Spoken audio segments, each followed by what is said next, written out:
ત્યાં પૈસા પદાર્થ એ નાની નાની વસ્તુ એ તો આ જ લોકમાં જ કોઈ કરોડપતિ અને પછી રોડપતિ થઈ જાય, આ જ લોકો દેખાય.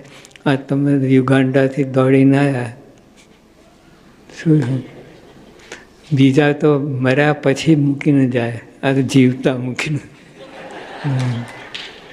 એટલે હવે બધું નિશ્ચિત નહીં. આ બધું આપણે જે આ લોકની વસ્તુ પદાર્થ, અને મહારાજે તો સીધી વાત કરી, જે હરિભક્તને રહેવું હોય મારી પાસ તો તમે મેલજો રે મિથ્યા પંચો છે નિયાસ. હવે મારો જોગ તમને થાવ એટલા માટે આ પંચ વિશે તો દુશ્મન છે આ સત્સંગમાં. એમાંથી બહાર નીકળે તો સત્સંગ થાય. તો જો આપણે અડધું પડધું છે વિષયમાં આમ એક લાર મારી આવીએ સત્સંગમાં આવીને, એટલે પણ તોય આપણને સત્સંગ મળ્યો છે, બહુ મોટી વાત છે, બહુ. આ તો ઓર્ડિનરી ના ગણતા. એક દિવસમાં સત્સંગનો જોગ હોય, અને મહારાજે કહ્યું એક દિવસની સત્સંગની સેવા, એક દિવસની સત્સંગની સેવામાં કરોડ વર્ષનું તપ અને કરોડ વર્ષનું ધ્યાન આવી જાય. આ તમે સેવા આજીવન છે બધા અહીંયા સત્સંગ સેવા પર. એક દિવસની સેવામાં કરોડ વર્ષનું તપ અને બધું આવી જાય તો આપણે તો કેટલા વખતથી આ સેવા કરી. એટલે લાચારી ના સમજતા કે આ ઘર પણ થયું, આ બધું થયું એટલે આપણે ચલો ઠીક આ સેવા જોડાઈ, એવું નહીં. મોટા ભાગ્ય માને ને મોટા ભાગ્ય માની આ સેવામાં સેવા કરવી બળદથી. તમે ક્યાં ફરાખો, અબજોપતિ કરતાં તમારા ભાગ્ય વધારે છે. યોગી આપા કહે આ બ્રહ્માંડમાં આપણે તુલ્ય ભાગ્યશાળી માનવો એ જ ભૂલ. એટલે એવું જેને જેને સત્સંગ મળ્યો છે એનો બધું બળ રાખવું, હિંમત રાખવી. મહારાજ તો એનો જોગ ક્યાંથી, અને એમને જ કૃપા કરી છે, આપણી તાકાત નથી. કૃપા કરી દ્રઢ કરીને સત્સંગ. હવે સત્સંગ રાખવા માટે આ બધું મહારાજ કહે છે, જે ભગવાનના સંતનો દાસ થઈને રહેતો હોય તેને દેશકાળ લાગતા નથી, તેનો ભક્તિભાવ કોઈ કાળે ઓછો થતો નથી. આ બે વસ્તુ પ્રાપ્તિ, ભક્તિભાવ.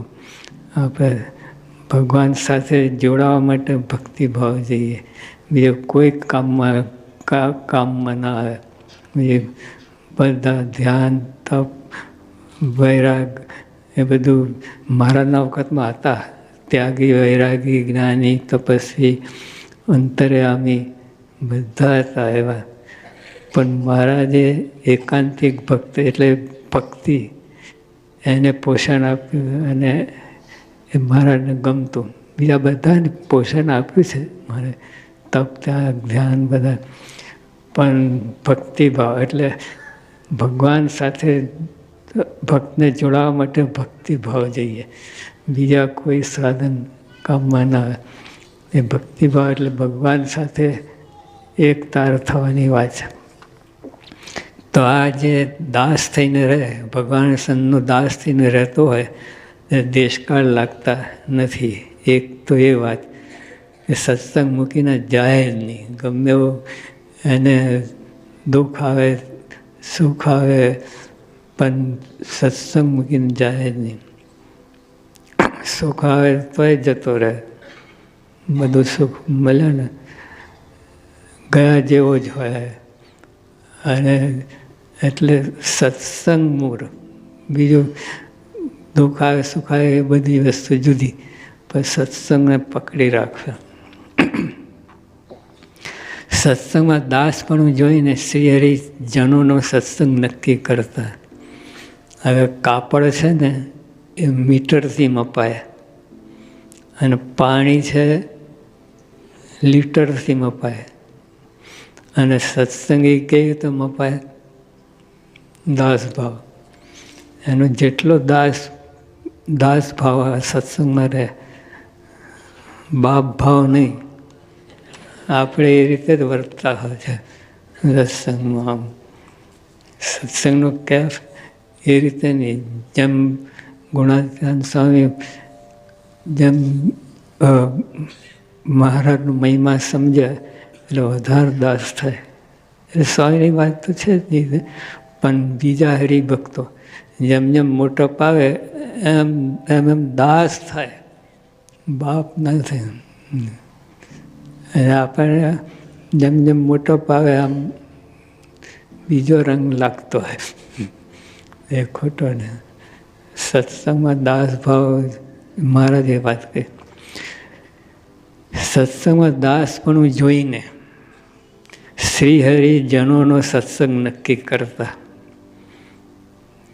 કેટલો દાસ ભાવ છે એના ઉપરથી માપ કાઢતા મહારાજ, કે આ સત્સંગ કેટલો છે, કેટલો દ્રઢ છે, કેટલો કાચો છે, પાકો છે.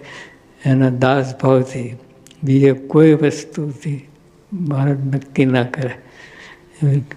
લીટરથી પાણી મપાય અને મીટરથી એમ હરિભક્તનો માપ કાઢવો હોય તો મહારાજ દાસ ભાવથી કહે કેટલો દાસ ભાવ છે, આટલો છે, આટલો છે, એમાંથી માપે. પણ માપે એટલું નહીં. જો સત્સંગ દાસ પણ જોઈને હરિજનોનો સત્સંગ નથી. હરિજનોમાં જેટલો દાસ ભાવ તેટલી તેની સાથે શ્રી પ્રીતિ રાખતા. એટલે મીટર લીટર તો બધું એમાં કંઈ તથ્ય રહેતો, પણ આ કેટલો ફાયદો.